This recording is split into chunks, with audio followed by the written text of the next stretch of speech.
Hello everybody, this is Blightwind, bringing you another one of the games within the Defense Tournament. This is Uebelst Gaming up against WHA, or We Haz Asian. This is the first game. Unfortunately, I'm still trying to get the second game of Navi versus Quantic to actually work. I keep getting some kind of replay error, but I will definitely record that as soon as I get a chance to. On the plus side, as I'm recording this right now, I just got my new internet connection. What does this mean? It means it won't take me like 14 hours to upload on my old, ancient internet connection. I will be able to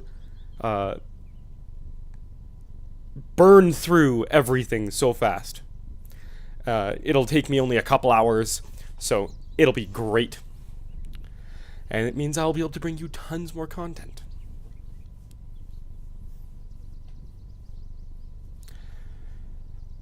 And we're just waiting for things to get started. I think just a few observers.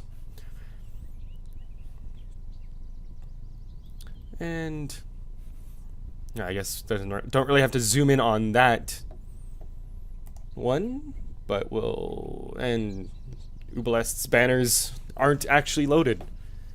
So, and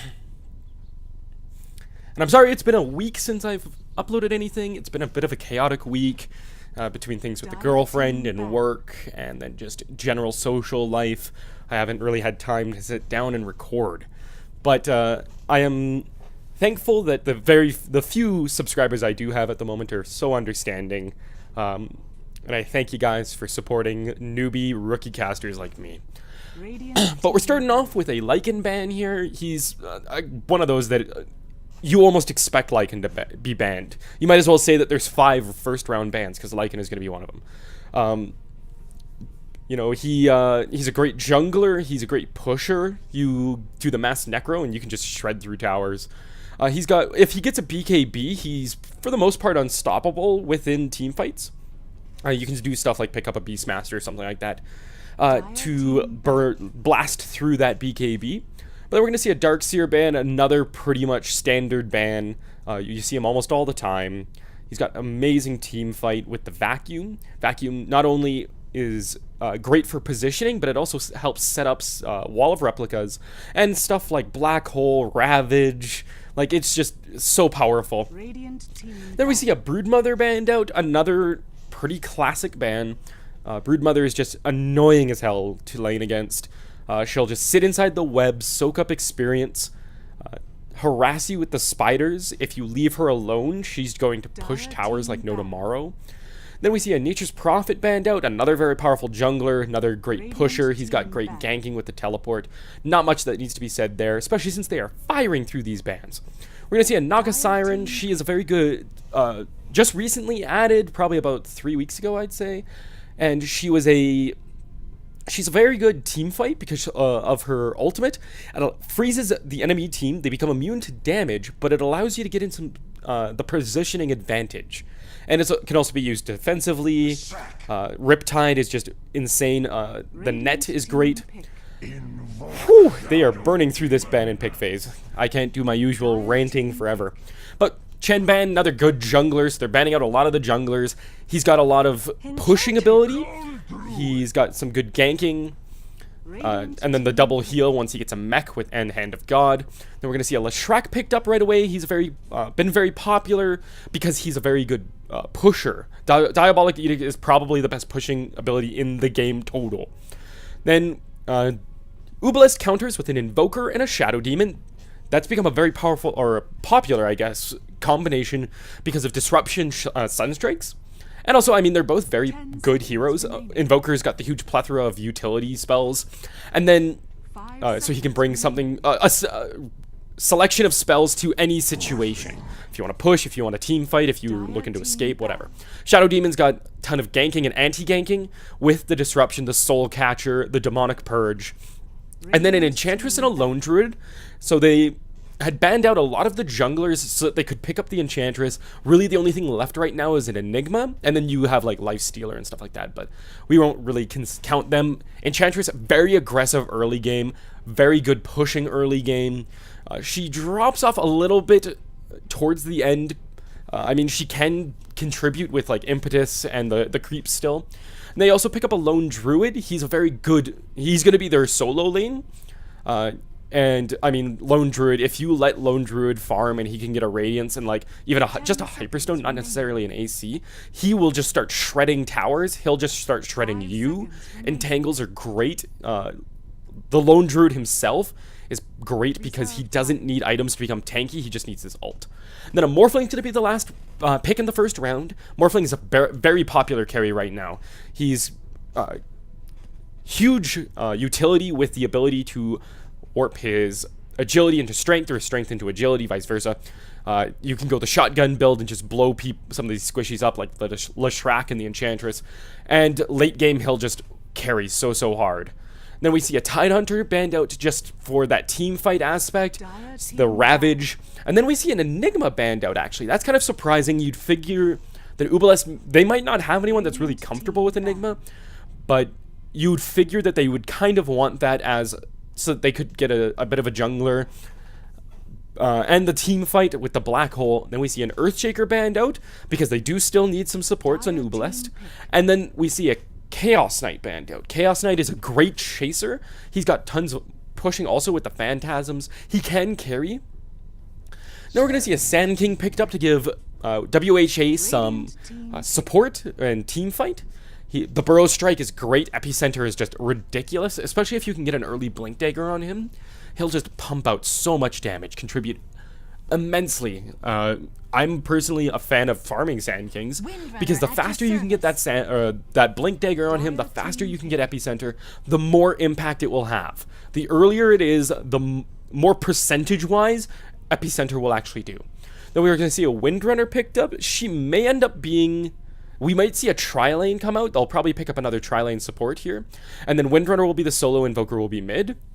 And I imagine they'll probably want to try and make that Tri-Lane go up against the Lone Druid, just to try and crush down his farm.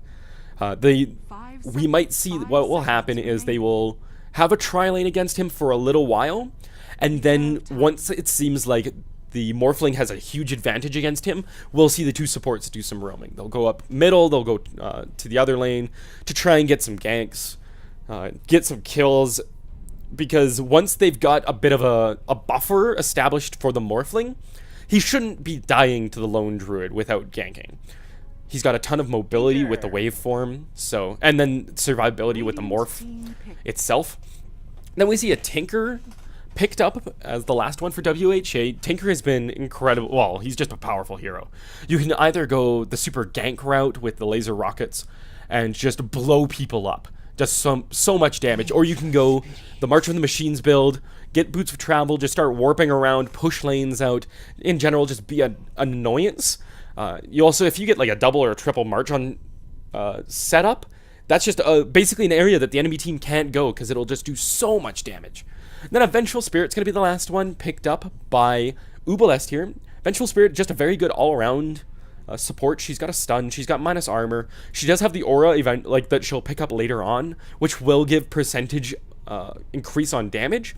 And then the swap. She's not she's not as popular as some supports because the swap late game is basically throwing your life away. You basically say, I am willing to die in exchange for us getting a kill on a priority target like this Tinker, like the Lone Druid. But we've got KKY on this Invoker, we've got Alex on the Vengeful Spirit, Leaf on the Morphling, Chill on the Shadow Demon, and Pass Hashtag on the Windrunner. And then we've got Fata on the Tinker, Die Curve, or Joji Die Curve, wow, on the Sand King, and this wonderful Sand King glitch. HHNP on the Leshrac, Cry Asia on the Lone Druid, and RMC on the Enchantress. And I absolutely love this. It's something that's been happening with spectators and with Sand King in general. He has no face or legs, not even like in the portrait or a tail. He just kind of exists. We're actually see a Burrow Strike on two. Vengeful Spirit's taking a ton of damage. We see a Burrow Strike, defensive disruption on the Vengeful Spirit. Vengeful Spirit's gonna go down. So that's a first blood for Tinker. Some great wandering by the Dire team into the Legion jungle. And courier chicks. Normal courier for WHA. Come on. I don't know. I can't believe that there's pro teams that don't have special couriers yet. What is this, guys? The battle begins. And we're gonna see. It looks like kind of a quasi tri-lane down here. Maybe with the Leshrac Sand King with an aggressive jungling Enchantress. Then Tinker mid and Lone Druid in the long lane. He unfortunately missed his block and probably won't be able to... Oh, we're actually going to see Cry pause this. But he probably won't be able to do the shenanigans with the Spirit Bear walking through to pull this creep wave, because you generally want to catch... Like, you basically want the bear to be right here whenever the wave is actually here. He might be able to sneak it in, like, through here and then kind of, you know, pull it down the... Why can I not draw on the map? Okay, it's not showing, but you want to pull it kind of up in this direction. That is one option he could do. It wouldn't give him quite as much room, but it gave him a little bit of wiggle room. And then we've got this Vengeful Spirit Morphling Shadow Demon Tri-Lane down here, up against, like I said, the Leshrac Sand King Enchantress. And then Invoker up against the Tinker. That should be a decently even... And it looks like actually we may see a Quas Wex Invoker. Generally, when you're going Exhort, you don't go the Blades of Attack because you don't need that kind of attack power. The Exhort on its own will give you just so much attack power. Like, it basically counts as a Blades of Attack. Yeah, so we're seeing Quas first. Probably just because he wants to try and lock down this Tinker. He knows that Sunstrikes won't be super useful. I mean, they're useful. But... And it looks like it is going to be a farming Sand King. Leshrac's just kind of walking around, warding this pole camp. At least I'm pretty sure this blocks the pole camp. We're going to see a disruption down on Sand King. He's going to Burrow Strike away, but he gets Magic Missiled. Waveform through, the Split Earth misses, and Morphling gets the last hit on that. So, be a little reckless on the Sand King's part. I mean, the Leshrac was not around, so he really shouldn't have been quite this far up to try and get farm. Windrunner just putting some auto attacks into the bear. Try and keep that down. And KKY last hitting away. What a Tinker. Tinker actually has an incredibly fast bottle. That's ridiculously quick. And so far he does have the laser rockets. So he might be looking to blow up this Invoker a little bit. And also... the mischance will allow him to dodge some of the harass from... Oh, and we actually see Leshrac get a kill bottom here on the Shadow Demon. And then we see a Burrow Strike down on the Morphling, just some auto attacks coming in. What kind of a skill build? Yeah, it's pretty standard stuff. On the Sand King, no Caustic Finale shenanigans. Even though Caustic Finale harass, very useful. But it does push the wave very, very quickly, and you don't necessarily want that. Disabling the Clarity there. We might actually see them dive down on this Vengeful Spirit. She's going to eat a Split Earth, and she's going to go down to the Satyr Hellcaller Shadow Orb. And a bunch of Diabolic Edict harass on this Morphling. Just so much damage if you're the only one around. Sorry, I'm still a little under the weather, so I've got a little bit of a phlegmy cough, so you'll have to forgive me for that. Chantress going back into the jungle. She's got herself an Ursa Warrior, and looks like her other creeps either died or timed out. But a lot of aggression coming out of WHA here, 3-1 already. And they've got the Leshrac, so they can do a ton of pushing early on. Syllabear just kind of poking away at this Windrunner. He knows he's not going to really be able to catch her unless he gets like a super lucky on Entangles. Tinker gonna come down, grab this regen rune.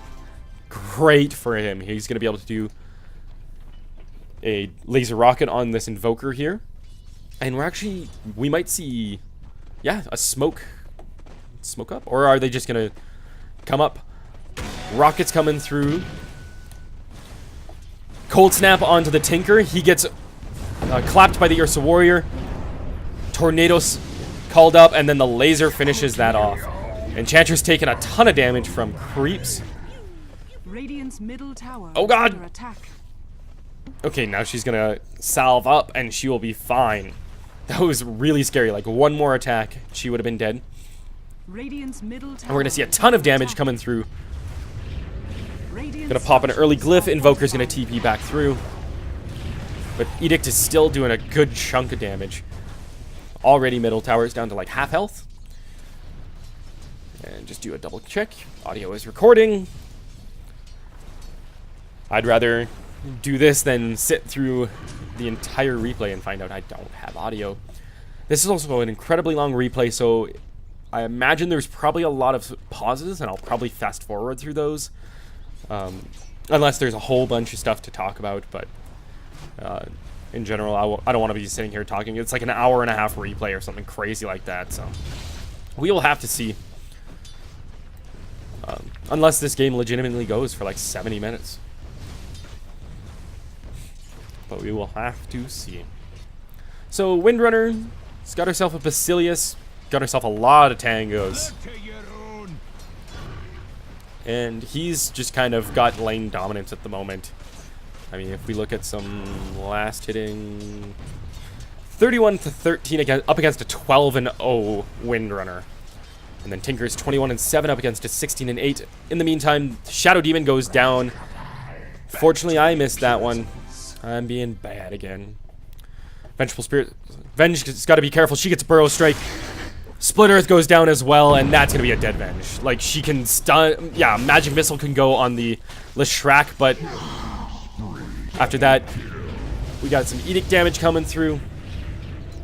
And that's basically it. They're going to clear up this creep wave.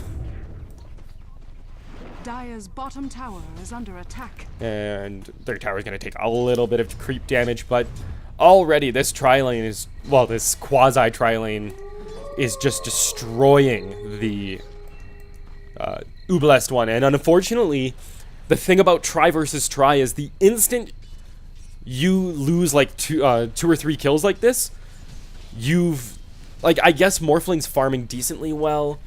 He is 31-8 up against the 13-3 Sand King. But, I mean, when you consider the fact that they're 5 kills ahead, this tri-lane is essentially lost. This Morphling may be getting free farm, but the supports on WHA's side are just getting so much gold more. We are going to see a Magic Missile on the Enchantress, waveform, and then a quick auto attack. But we're going to see Defensive Disruption on her. Soul Catcher on the Leshrac. Sand King gets the last hit on the Vengeful, and then a more waveform, and that Soul Catcher. I accidentally click on that. And a Sentry actually goes down, so a double kill for the Morphling. 2 for 1, unfortunately, and both kills going for the Morphling. So as soon as I say that the tri-lane has failed, they pull out a double kill on the Morphling, and I would say it's pretty much even now. He's 3-0-1, and he's ahead on farm. He's already got his Basilius, he's got a Ring of Health. He's going to be going for a Lincoln's. He can pretty much pick up his Perseverance now, but he might look to finish Boots first. Who knows? We're going to see a waveform, or a Burrow Strike, sorry, to disable the Clarity. Then Tinker gets a kill at Rune Spot. Looks like Silver came to help as well. And now Enchantress is coming down here. Look to finish off this middle tower. Vengeful Spirit's going to come down. Actually, an interesting skill build. She's going the Vengeance Aura. Normally, you don't see that until both Magic Missile and Wave of Terror have been maxed out. Oh, and the Courier. Radiance Courier gets killed. Oh, I don't know who that was, but I think Morphling was bringing himself... Yeah, he was bringing himself the Void Stone to finish... Oh, that is awful. He was looking to finish his Perseverance, instead gets the Courier killed. This tower is in deny range now. That is going to be denied. So that's unfortunate. Bit of gold loss there, but they've got an Enchantress. They've got a Leshrac. They're looking to do very fast pushing. That is the name of this game. So they are happy. And they've got a lone Druid. He's a great pusher as well. So really all they're looking for is to get the towers down. Rocket's doing so much damage. Basically taking off half of Venge's health. I mean, she's only got 600 health. Invoker's only got 800 himself. And is that level 4 rockets? Yeah, level 4 rockets. So they do 325. So they actually do more than half of Venge's health. Well, yeah, pretty much. So unfortunately, Morphling's gonna have to sit out with the Voidstone. Have to wait a little bit for his Perseverance. But he's still farming away, and he's basically being left alone. We do have no Tinker warping in here. Tinker's got his Boots of Travel already. He didn't go for a Soul Ring. Might be building one now with that Ring of Regen. And Shadow Demon's sitting here, waiting, going the classic Disruption Soulcatcher build. Radiant's top tower is under attack. And, ooh, Syllabear is actually, he's going to take a tower down. Lone Druid gets the last hit on that one as well. So, 2 towers already, 4 kills ahead also. So if we were to look at, yeah, about 4,000 gold. And the experience is about 2,500. GPMs. So 424 on the Lone Druid already. 380 on the Tinker. And then the next closest is Leaf, and then everything just drops off. I mean, we've got 100 on these two. Tinker actually gets a kill on the Venge. I don't quite know where that was. I think just rockets chased her down. Got an Invoker coming up. He's got his Phase Boots finished. He's got another 1,000 gold. He might be looking to go off very fast Force Staff. And I actually really like seeing this laser rocket setup from... Oh wow, they changed the recipe icons. Shows you the last time I played. It's been a while. Like I said, busy week. But Courier is back, and I actually really like this laser rockets setup. They don't need the March of the Machines to help clear out the creeps. Oh, just so much damage. That is going to be a strength morph, so he should be okay. Top tower is under attack. And Leshrac taking a lot of tower hits, actually. Soulcatcher hurts. Come on, sprites. And Enchantress is going to heal him up with those sprites. That is such a ridiculous heal. Invoker's going to come up top as well. We've got Venge, we've got Windrunner up here. And then Shadow Demon Morphling down bottom. Up against this solo Sand King who still has no face. Beware. Stare into the void of madness that is Headless Sand King. And you will know true fear. So he's got Epicenter up. He's got Max Burrow Strike. He's already got his Arcane Boots. He's got a Basilius. So he's actually doing quite well. He's 1, 2, and 3. He's got 26 last hits. Not the greatest. Tornado on the Tinker. He's going to get Cold Snapped. He's going to get Magic Missiled. Is this going to be quite enough? Rockets going off. Oh, Burrow Strike. Oh, and they turn it around on the Invoker. Wow. Great TP support. Enchant onto the Venge. And Sand King's going to finish that off with a Burrow Strike. Swept them away. Tinker's going to come up here. Shackle Shot on Lone Druid and the Bear. Enchantress manages to finish off the Windrunner. And at this point, WHA is just kind of taking over. They're wandering all over the place. They're able to just take towers whenever they want. They're going to take a tier 2 pretty quick here. Glyph is popped. They are doing split push. And Tinker's just going to hold off bottom. So they've got about half health on this one. Top tower is going to go down. Lone Druid does get that one. So we've got the Orb of Venom on the Bear. And 1,800 gold saved up. He went Tranquil Boots just to give him the great move speed. And Phase Boots on the Bear. Basilius on the Bear as well. Make itself nice and tanky. Sentry ward being thrown down, just kind of seeing if there's counter warding. But unfortunately, the Legion only have this one. Or the Radiant, sorry. I don't know why I called them Legion. Yeah, they've only got this one ward. And now they've got this one too. I think this Sentry spots it out. Both teams, the Dire. They might be able to spot this one. Who knows? We'll see in a second as soon as someone walks by there. And sorry about my little Legion flub. I've been watching a bunch of Heroes and New Earth stuff because I just like to keep up with esports in general and other MOBAs. I do watch pretty much everything. Just, you know, I like to see how esports are growing. You know, I know that a lot of Dota 2 players hate on League of Legends and Heroes of New Earth. I totally forgot to close that up again. But I like to keep up with esports in general. So, you know, support everything. Let esports grow as a whole.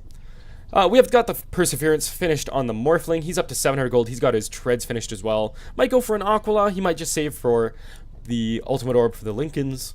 We've got some wards on the Shadow Demon. Probably a mech being worked on by the Windrunner. Or a pipe. And then any other big pickups. And I'm not going to fast forward through this one because it was a very fast pause. No, that's pretty much it. Arcane Boots on the Enchantress. And still level 1. So they say we are good to go. We've got Alex hiding here. 3, 2, 1, and let's do this.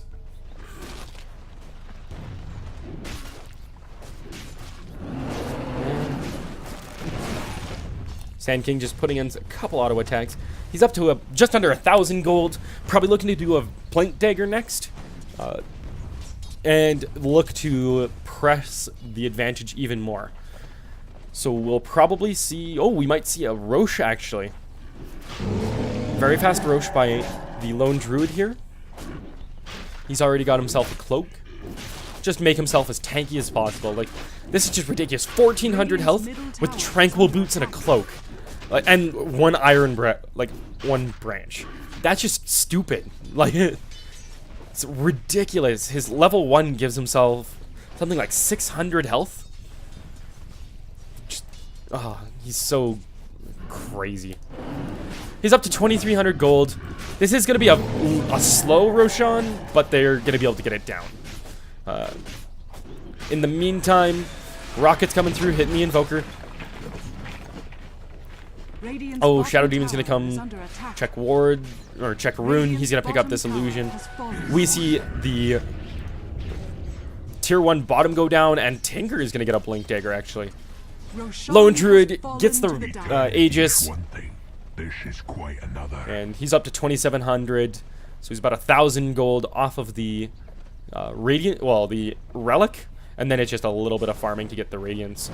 The Relic is the hardest part of Radiance to farm up. So he's going to do a bit of Ancients. We're going to see some TPs mid.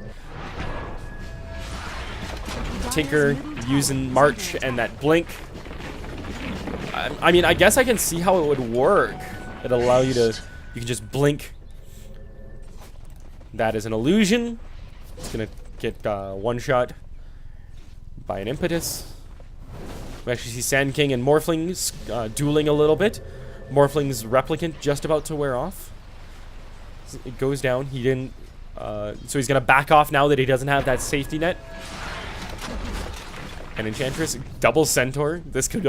if they catch somebody, this could be very dangerous. We see some more ward coverage. The Radiant are definitely trying to find the Enchantress within their jungle. And Dire's pretty much doing the same thing. I mean, Lone Druids just kind of farming away at mid here. They're actually going to make a go on the Invoker. Use the Bear to keep sight. And that was a weird sound. Is that just a... no, dog's barking. Wonderful. Blink Dagger picked up on the Sand King. And still just double Centaur. We're going to see the Tinker actually cancel that TP. Leshrac doing a bit of warding. Super dangerous. I think that's basically on the very edge of tower vision. So now he's going to start putting points into March. Just allow himself to be the nuisance we all know that Tinker can be. He's going to be ridiculous. Oh, Tornado just a little bit late. And once he gets that Boots of Travel, he can just basically do whatever he wants. You will never actually be able to catch the Tinker. March coming through more. And he's just using this to blink around so that he can be safe. That is basically the purpose of the Blink Dagger. So then he can go to a lane, use March to push it out, and then blink into trees so that they can't stop him when he tries to rearm and then Boots of Travel out. Enchantress is going to get a double damage. She's got her mech finished. And any other progress, the Syllabear does have enough to pick up the relic. So there goes the bear to pick that up. And there we go. Sacred relic picked up on the bear. So he's about 1,200 goldish away from that radiance. He's just going to be clearing out the jungle. Sand King doing the same thing with Caustic Finale. And Uebelst is definitely scared. They are not wandering past the river at all. They're basically staying back. Like, they're not even going past this part of the map. Like, Invoker's the only one who's really ballsy enough. And he's going to get Epicenter, so that shows you what balls get you. Sometimes it works, sometimes it gets you killed. I don't know, blowing the Epicenter on just one like that, I don't really mind. It's up in about a minute and a half. So the fact that they are so far ahead, it's 4-13. I don't imagine that they will be getting in a huge team fight anytime soon. This middle tier 2 is going to go down as well. Lone Druid gets that last hit as well. Give him even more. He's about 300 gold away from that Radiance. And then Tinker's going to come through. Look to do some shenanigans with the defensive disruption on the Shadow Demon. Good swap out. Shaco Shot, Magic Missile. There's the Howl. Mech is going to heal everybody up. Burrow Strike through. Tornado. Leshrac so low.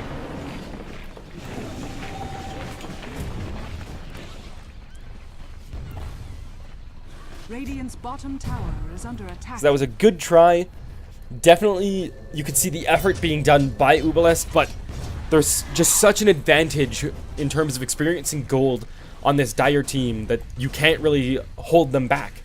Like, it's almost pretty much an 8k gold advantage, or experience advantage, sorry, and then a 12,000 gold advantage. Oh, Invoker. You are in so much... You are in such a dangerous spot. Burrow Strike on the Illusion. EMP Tornado. Gonna be dropped. Gonna do a good amount of damage. Bear's almost gonna go down. Just resummons it. Well played. And... I believe... So he's got... the... Radiance... Well, when this tower goes down, he'll be able to get it. There you go. Now we can see, we can expect the Radiance purchase. There it is. Dire's top tower is under attack. And Burrow Strike, trying going through. Tornado's gonna stop the Sand King. We're gonna see Soul Catcher and an EMP actually. Bunch of damage onto this Sand King. He's got absolutely no mana for anything. There you go. So as I was saying, Epicenter's already back up, and he's got level 2 Epicenter.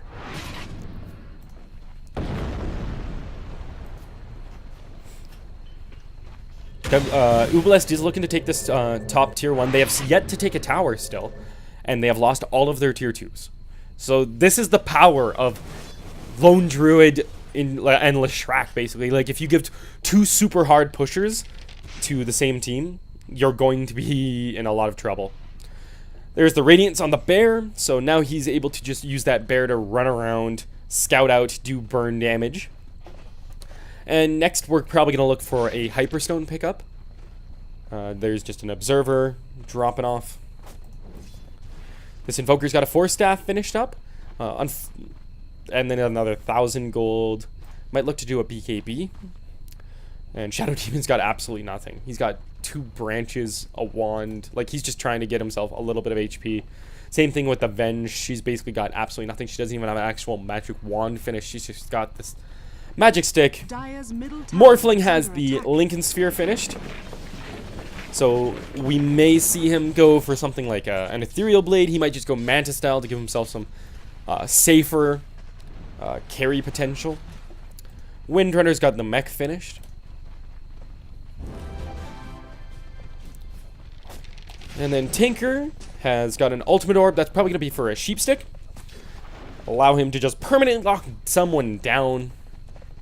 As we saw, the Lone Druid picks up the Radiance.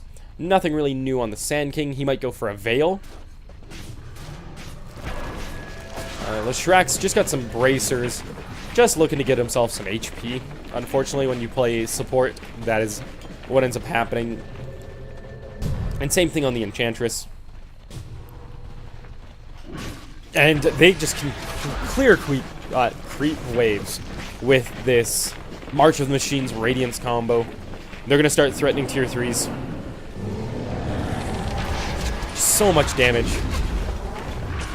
They're going to look to take this bear down.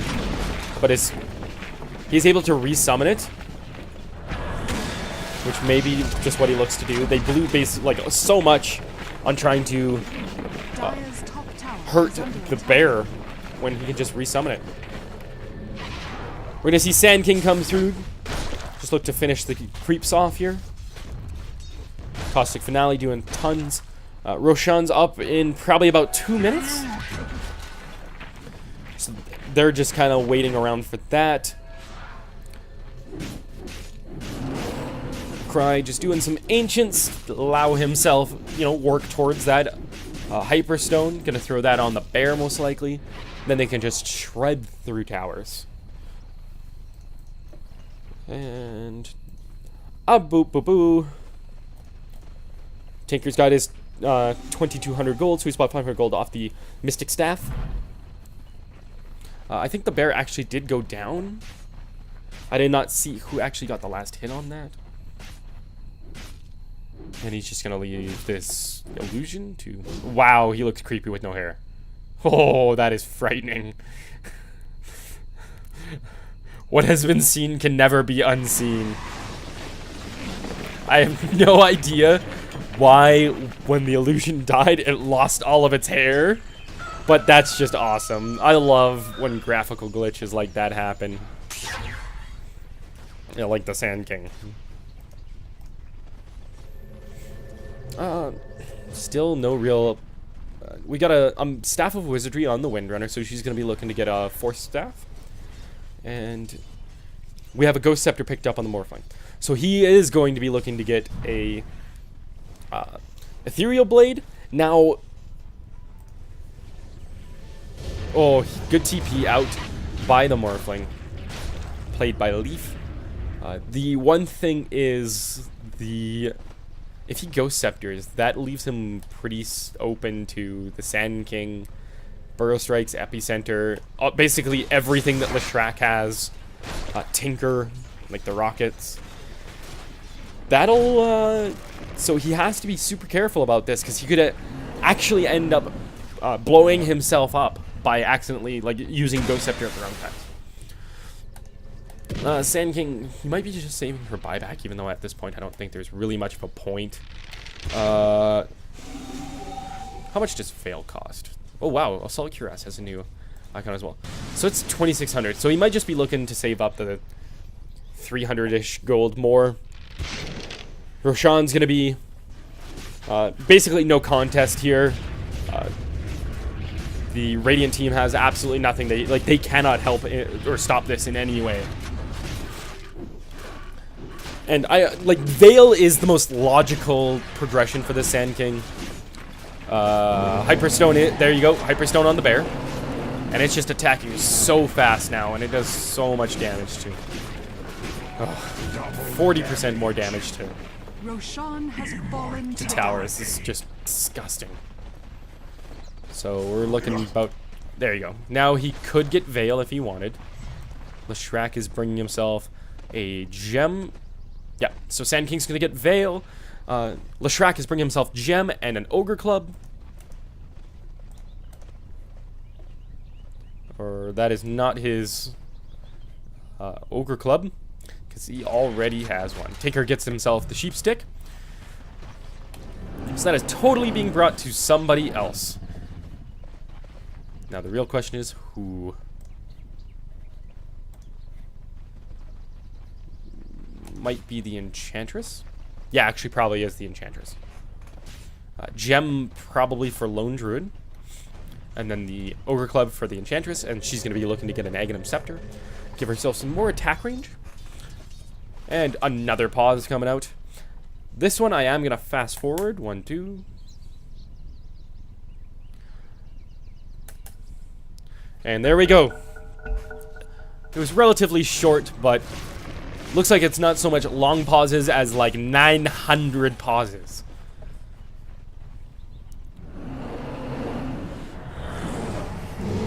And this bear is just going to start pounding away at this tower. Shackle Shot's going to go out, not really latch on anything. March is coming through, just doing tons of damage. Tornado EMP. Going to nuke some of the mana. Deafening Blast on the bear. They're looking... Oh, Shackle Shot actually goes down onto the bear and the Enchantress. We're going to see the Veil and the Epicenter come through. The top tier 1 goes down, but they are basically going to be able to take a tier 3 in exchange. Or they're just going to back off. Interesting. Was Veil used? I don't think so. He's 30-second cooldown. So he probably, when he Epicentered in, saw that he wasn't really getting anybody. Decided, no point really in popping the Veil. Causes you to take 25% more magic damage. So you pop it at the beginning of Epicenter, and every single pulse does 25% more damage. And so that basically causes it to do about an extra 30 damage per pulse. And you get... So that basically causes another 240 damage. Using some quick math. It's not really accurate, that's just kind of a guesstimation. Regeneration. And now Lone Druid's just going to look to save up for buyback / finish the Assault Cuirass. He is probably... He can get the plate mail, so it's 550 for the chainmail. And the recipe is 1300. So he's about... well, now he's probably about 1700 gold away from it.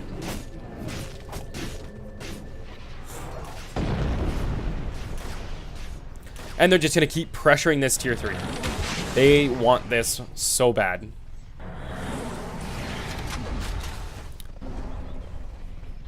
So, bunch. Anything new on the Radiant team? Unfortunately, we might see. There you go. Ethereal Blade is finished.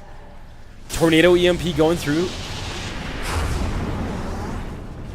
Shackle Shot through on the bear. And its owner. Leshrac is going to finish off the tower with Diabolic Edict, though. But we do see their Ethereal Blade finished on the Morphling. So he's going to be able to blow up this Enchantress, the Leshrac, even the Sand King, really. He's only got 1100 health. Actually, Leshrac has more health than him. So we're going to see...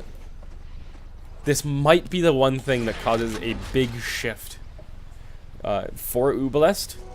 I mean, the kill hasn't happened for probably like 10 minutes now, I'd say.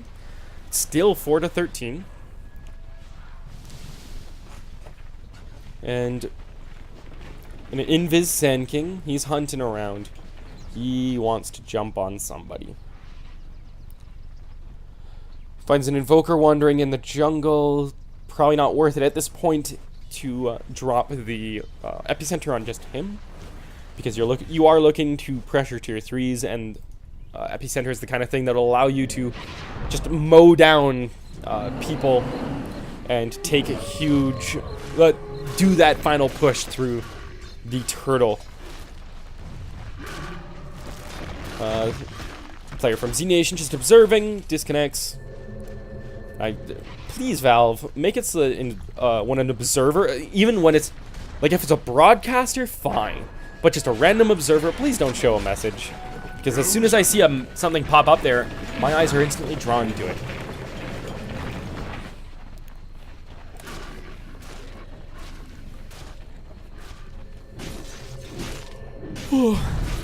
So, by my math, probably about 700 gold away from the AC. And that'll give them a big advantage. Some counter warding with the gem being done. Tornado's gonna come through, not really do anything. And those Sand King illusions just look hilarious.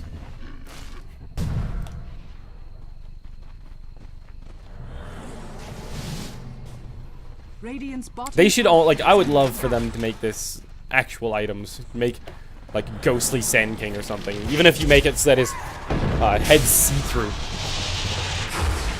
Head and tail are see-through with some kind of, like, bone body or something. But we will have to see. Well, there's a bit of a lull, so I figured I'd talk about some random stuff. Like, I'm really happy that the workshop is becoming a huge thing. It's getting... Oh, Morphling blows up Sand King. Just annihilates him with that ethereal blade. So, kind of like I was saying, there's a lot of squishy targets. Even the Tinker, only 1400 health. He's got a sheep stick. He's got another ultimate orb. So here's AC's going to be finished on the bear. And, well, now it's handed over to the bear. And now he's going to be attacking just ridiculously fast. He's going to be super tanky. Aegis is going to be dropping off pretty soon here. I'd imagine. Yeah, like it's getting to the point now where they might as well just look to do a push. So they can use Aegis, you know, take a set of racks maybe. Take another tier 3 tower. Ghostwalk on the Invoker. Resummoning the bear to quickly dodge the magic missile. I think that was just him recalling the bear. Either way, dodge the magic missile. Very good play.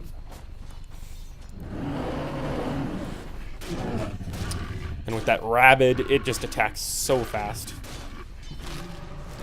Gets 2 attacks a second. And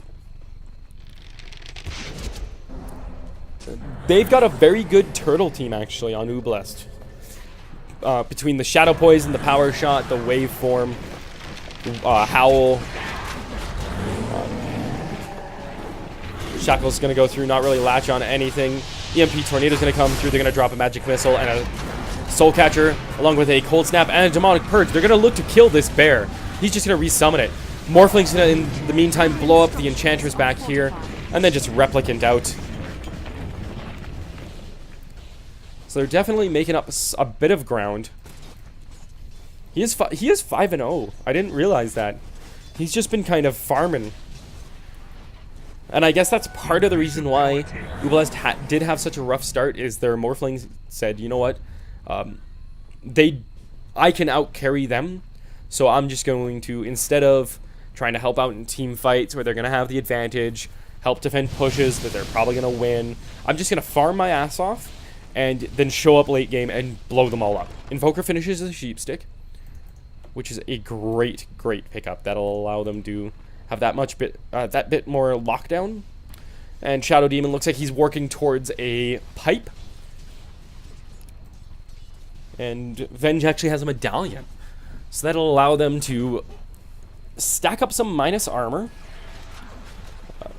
And like that's -6 armor.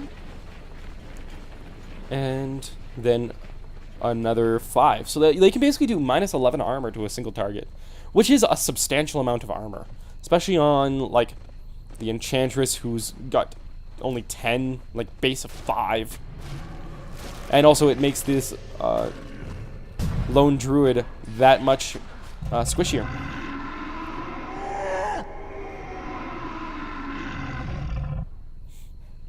Double checking Roshan. That's going to be up in like another 45 seconds or so. Another minute-ish, under a minute. But how are GPMs looking? So the Morphling's definitely made a big comeback. He's actually up to 441. He's actually ahead of the Lone Druid. And then Invoker's make not too bad. He's at 300. Tinker's able, his is a little skewed because he's able to just kind of teleport around, drop marches. And we're going to see another Roshan. So this will be a cheese. Tinker actually picks up a Lincoln Sphere, looking to dodge stuff like the Sheep Stick. So this will be cheese, and this will also be Aegis. Roshan has Tinker's going to fallen pick to up the die. cheese. Brutality. Always great. Allow him to basically revert damage. It's basically Weaver ult. That's a good way to look at it. It is Weaver ult that you can use after longer, because if you take a lot of poke, you can use it to heal up. And they want to take racks. That is their big goal. Although it looks like Tinker is just kind of warping all over the place. Just push all of these lanes out. Morphling just blows up Leshrac. Wow. The amount of damage you can put out with Ethereal Blade on Morphling is just ridiculous. And he's got himself a BKB now. So that'll be great. Allow him to dodge a lot of what this enemy team's putting out. This Dire team's... their gap is starting to close. And it is still a 15,000 gold advantage.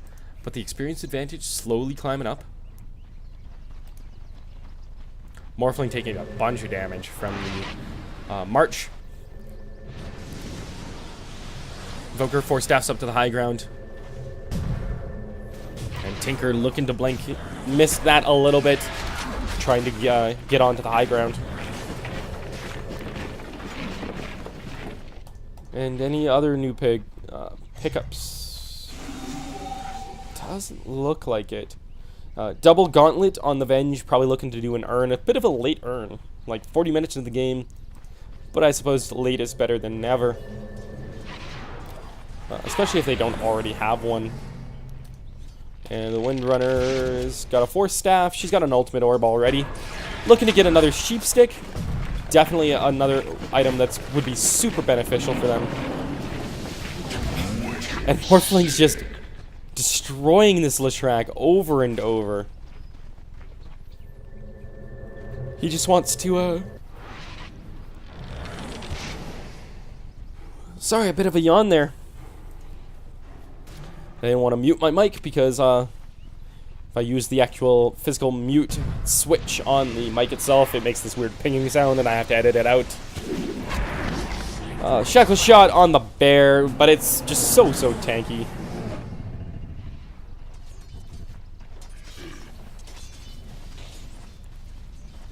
I mean, 16 armor.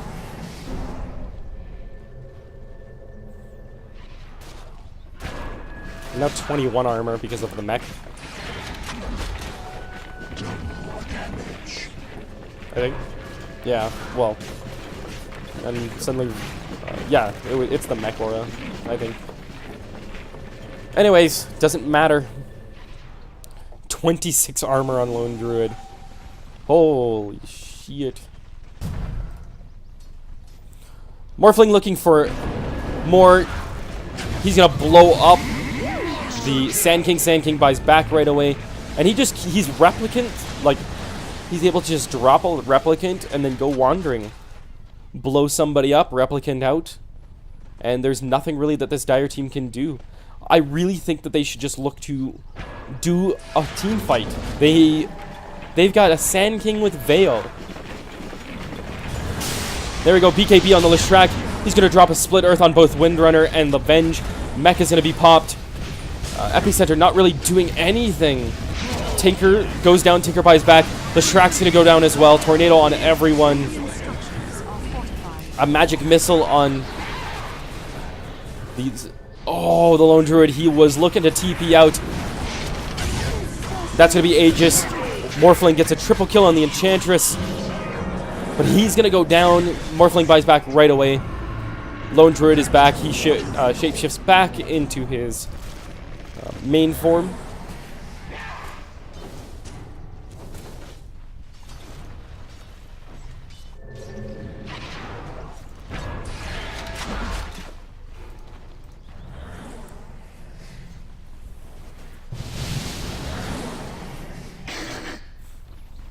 And all of a sudden, what was a 14-3 game is now, or like 13-4 or whatever the heck the score was, is now 14-12. Tower is under attack.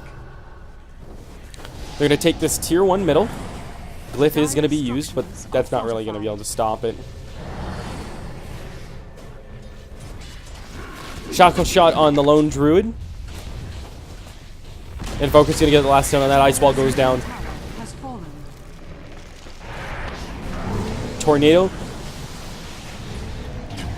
The ethereal blade is actually absorbed by the Lincoln sphere. Tower is under attack. And he's just looking to chase with these blinks. Deafening Blast is going to come through. They get a sheep onto the Shadow Demon, but he's going to be fine. He gets force-staffed out by the Invoker, helping out their friends. And this Morphling is getting a little bit out of control. He does go Blade of Alacrity, so he's going to be going for a Manta style most likely. It's the item that makes the most sense for me. Just add even more of that carry potential. And then he could look to sell maybe the Lincolns, sell the Wand. Probably sell the Wand before the Lincolns. Get maybe a Butterfly. That would also definitely help against this Radiant team. Dire team. That's the one. He's fighting against the Dire. He is Radiant. I know this game. What are you talking about? Sand King's got something coming out. Oh, just TP scroll. I thought it was going to be something more exciting. But I guess he blew a lot of his money on the buyback.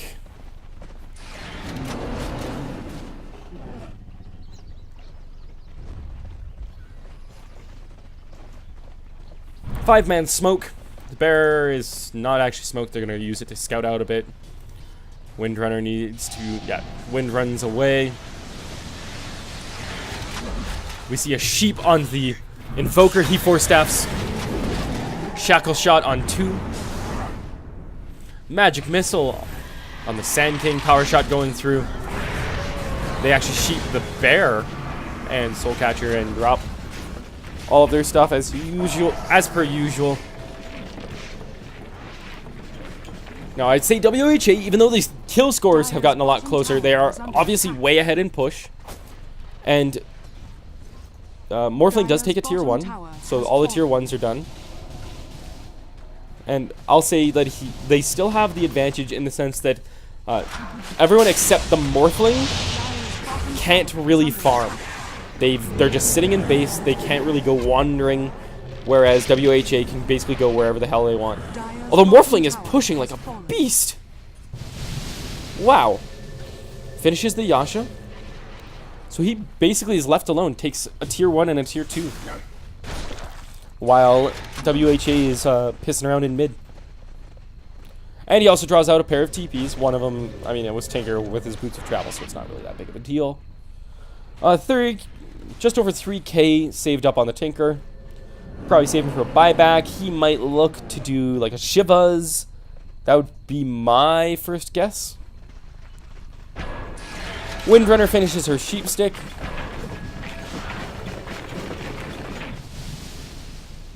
And they still manage to farm a little bit off the waves, especially with some of the AoE abilities they have, like Power Shot and the Shadow Poison. And now Morphling's just going to look to do basically the same thing top lane.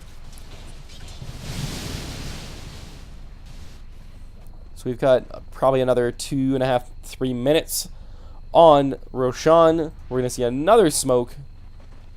And they're going to smoke check Roshan. Apparently they are not super accurate about their writing down the time, which is bad. You gotta get good about keeping track of that Roshan timer. That way you aren't wasting stuff like smokes.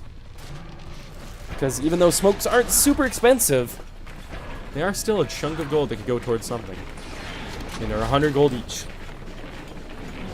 It's long since I had it. And they're just walking around. They end up wasting that smoke. They don't... I mean, the Radiant team only has a pair of wards out at the moment. We just got these two watching the high grounds. Just to keep an eye on the movements within the jungle. I mean, this ward spot is just fantastic. It sees so much of this map. Roshan, but now Roshan is back up. And they're just going to go in there and kind of take it. Tinker's going to go top, stop this Morphling. He does have an Invoker with him as well. Alacrity being dropped. 5,000 gold saved up an Invoker. What on earth is that for? Like, this is even beyond saving for buyback. Because, like, you've got an empty spot and a TP scroll. Like, buy an item. You talk to, like, Luminous and Purge, they say your item slots are resources, and that just shouldn't really apply to just the late game, or the early game, sorry. It works for late game as well. That tower's gonna get denied. It had 8 health. But like, if you've got the money to pick up, even so, like if you pick up a staff of wizardry or a plate mail or something like that to help yourself out, to work towards like a Shiva's, and you've still got like 3,000 gold saved up. That's plenty for buyback.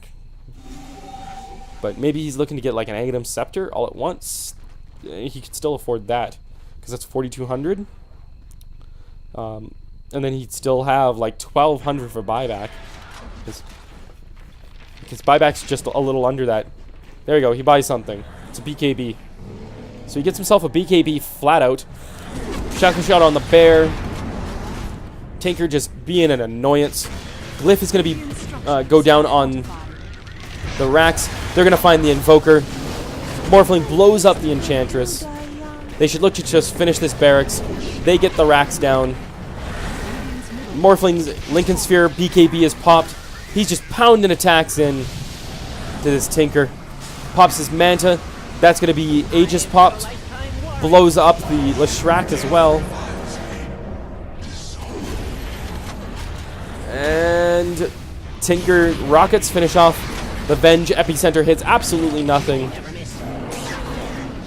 Lone Druid gets a kill on the Shadow Demon, and the ranged barracks go down. They should just pull out now. Cold Snap on somebody. Tinker goes down. Tinker buys back immediately. And Sand King's in some trouble. He gets sheeped. And just a couple, like 3 auto attacks. And he cannot buy back. He's got himself an Ogre Club. That is probably for a BKB. And this is definitely a close game. This Morphling is doing work like no tomorrow. Invoker's got himself another 2k gold saved up. And the Morphling's got himself about 2k as well. And the Hood of Defiance finally finished. On the Shadow Demon, he's about 400 gold away from the pipe.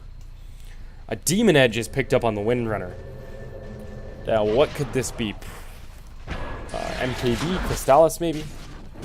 Well, Crystallis into a Daedalus.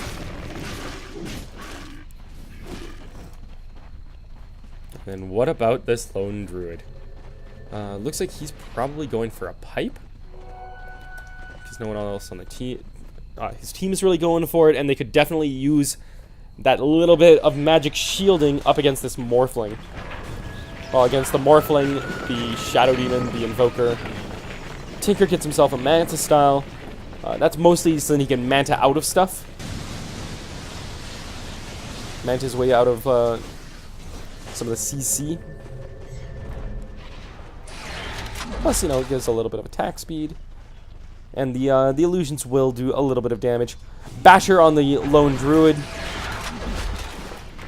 So he's just going to look to pound damage in, and that's going on the bear as well. Morphling's got to be careful here. Haste. And he wasn't quite able to blow the Enchantress up, so he just replicanted out. Aghanim Scepter is finished on her. And they're just going to look to push this bottom tower now. So much creep clearing. It's ridiculous to watch. attacking on the high ground. Ice Wall goes down. Try and slow this down. The Manta Illusions are going to come out. They're going to look to kill the bear. They actually managed to get it killed. He resummons it. Now he's got to be a little careful for another 2 minutes. And Tinker's just looking to be a little annoying son of a... So then he can, you know, just poke at it. The Lincolns blocks that sheep stick. And then he's just going to Blink Dagger out. The Blink Dagger does perplex. It prevents you from using items. So you cannot blink while you are sheeped. He's got himself another 850 gold saved up. And that's about it. I want to select the bear. So yeah, bear's got the basher. About another 600-ish gold to be able to finish that Abyssal Blade. And Lone Druid's just got so many items. 500 GPM on the Morphling, though. Like I said, he is doing work. So he's got himself another 2,700 saved up. I'd say Butterfly would probably be his best bet. Or something like an MKB. Maybe a Daedalus, I suppose. 4-staff forward. Ice Wall. We're seeing the Leshrac just get blown up between the Cold Snap and the Adaptive Strike. Bear's going to take a whole bunch of damage as well. Bear's actually going to go down. He's got another 15 seconds on the cooldown. But Tinker's going to manage to finish that tower off. Enchantress is going to get blown up as well.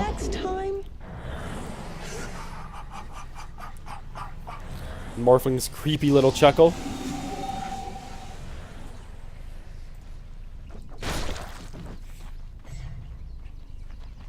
Radiant's middle tower is under attack. And the middle towers are going to take a little bit of damage here from these super creeps. I love how they're still called mega creeps, even though mega creeps is what happens when you get all of the barracks down. Now, I think the big question here is there hope? Like, is it too far gone for Uebelst? And it's hard to say, because this Invoker, the Morphling, is able to blow up, and the Invoker, I suppose, too. He's got himself a seg, and I'm finished.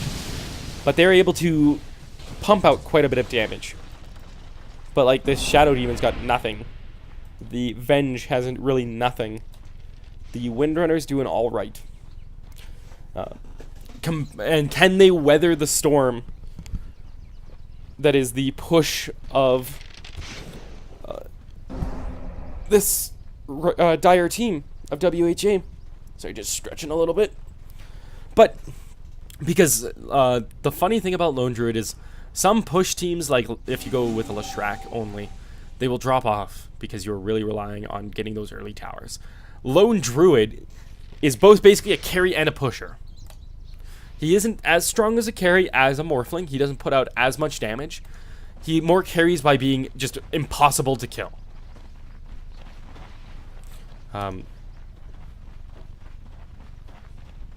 So we're seeing him kind of wandering around, looking to get enough so he can get that Abyssal Scepter and still buy back, or the Abyssal Blade and still buy back. And in the meantime, Tinker Illusion's just firing away. He's got himself another 4,400 saved up as well. Lincoln's is going to be blocked by the laser, but he just did that so that he could pop his sheep. BKB, he's going to waveform into the trees and just TP out.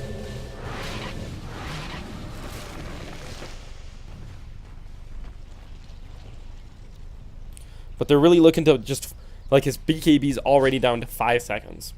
And I think that is largely what they're looking to do. Force him to burn through those charges. Because the faster they can, like, the shorter duration they can make it, the longer cooldown they can make it, the easier he will be to pick off. They could look to do little engagements like that and then go for big team fight pushes so that his BKB will be down. If you look, he's got it down for about another 20 seconds. Roshan should be up any moment now. So, they're just going to kind of camp this out. They know that the Radiant team can't really come and stop them. Invoker is walking around with Ghost Walk, being a little ninja. And the Windrunner did go Monkey King Bar. Was it really worth it? I don't know. There's not a whole lot of evasion on this enemy team. I guess you get the little mini bashes for 100 damage each, which isn't too bad. Invoker is gonna come in, and Enchantress goes down. Morphling blows up the lone Druid. Actually, Tinker finishes off Windrunner, and that's gonna be a sheep and a split earth on the Invoker. That was a pair of illusions that get blown up. Morphling in the meantime is gonna finish off the Leshrac, and the Battle of the Illusions.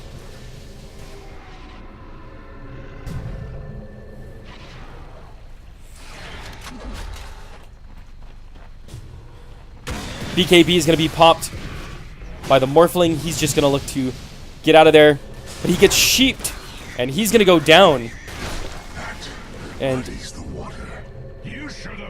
he can buy back. This is going to be a Roche. Tinker's just going to look to go back to base. And Tinker actually picks up the Aegis cheese on the lone Druid. They understand he's tanky enough that it doesn't really matter. I thought I heard my phone go off, but it was not the case. So they're probably going to look to take these top set of racks, or maybe finish this tier 3 down here. But just the amount of turtle that they have on this Radiant team is just insane. Morphling's basically going to chill out. He's got enough so that he could buy back if he has to, but he's not going to immediately do it. He actually buys Boots of Travel, buys back.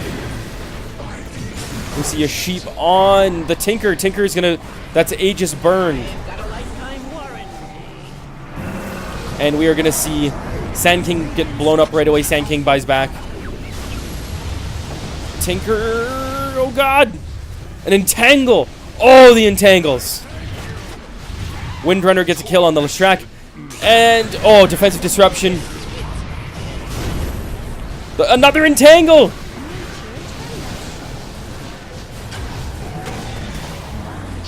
Tinker's gonna go down as well. Epicenter!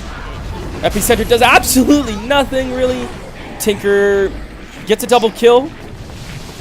Enchantress Disruption on her. Mech is popped. Tornado. Deafening Blast is going to finish her off. So that was a 5 for 3, I want to say. Because I know Windrunner bought back. I don't know. Someone else bought back, I do believe. Shadow Demon, maybe? I don't know. But that was not worth it. They are... He says, I'm sweating. I guess they did get the melee Rex. Asking him if he's fat. I'm just horribly obese. That's why he plays Dota. He can't actually get out of his computer chair, clearly.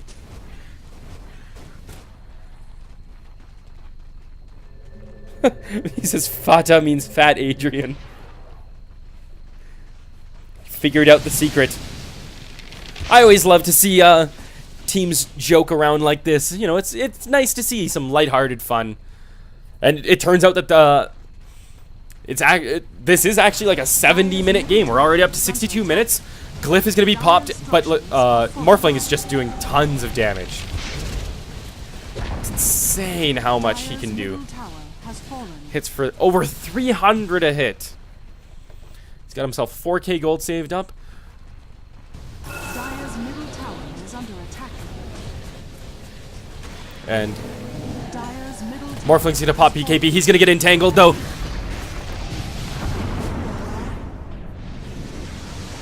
Invoker is gonna get caught out. He's gonna get Sheep. He's gonna get Split Earth. He's gonna go down. Does he have buyback? Yes.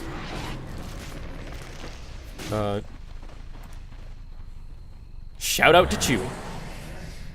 Chewy Quaker bars. Gotta love that granola.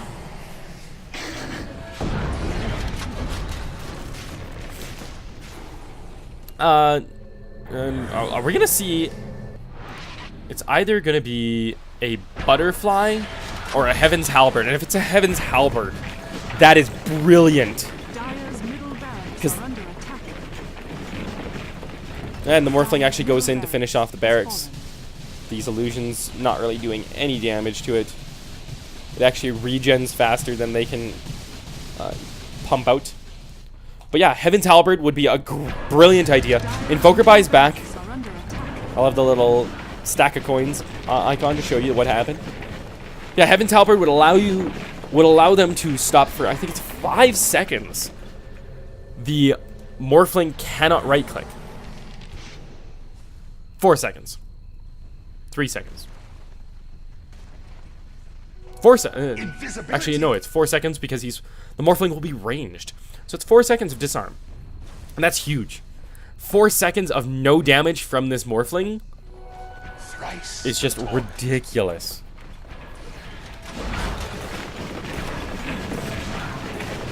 And it would be the intelligent choice because they can't get Ghost Scepters. Because if they get Ghost Scepters, they're just going to get blown up by the Waveform Adaptive Strike.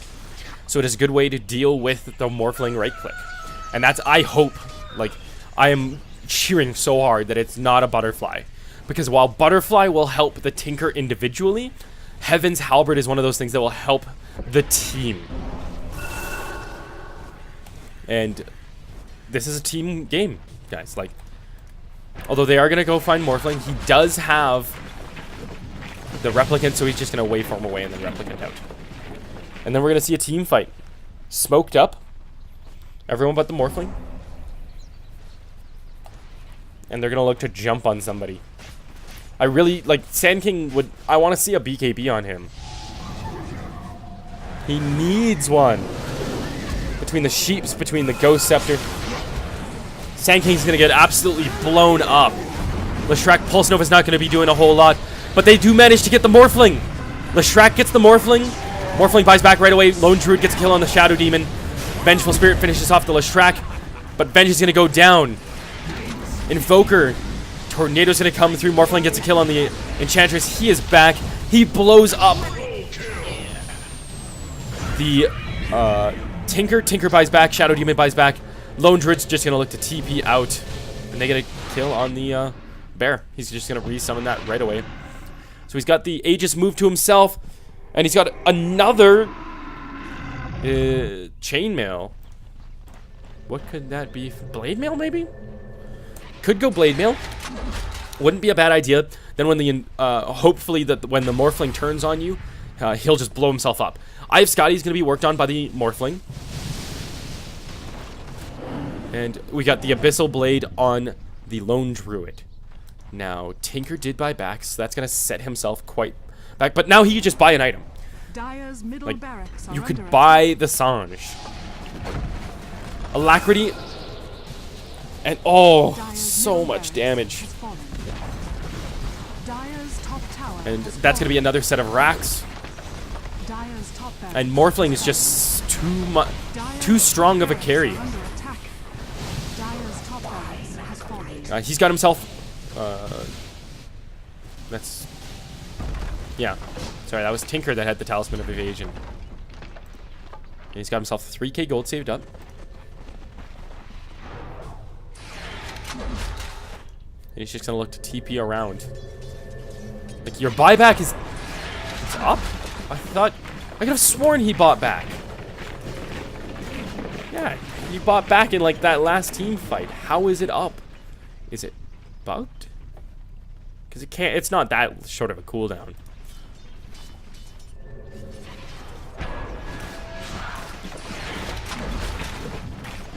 But apparently it's up.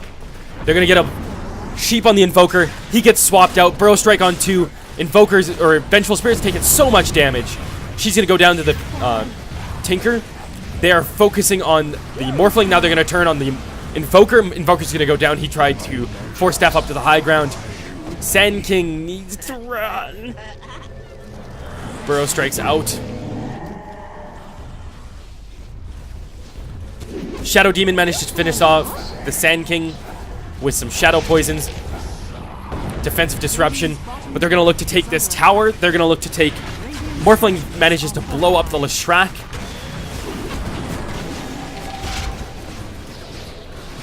And...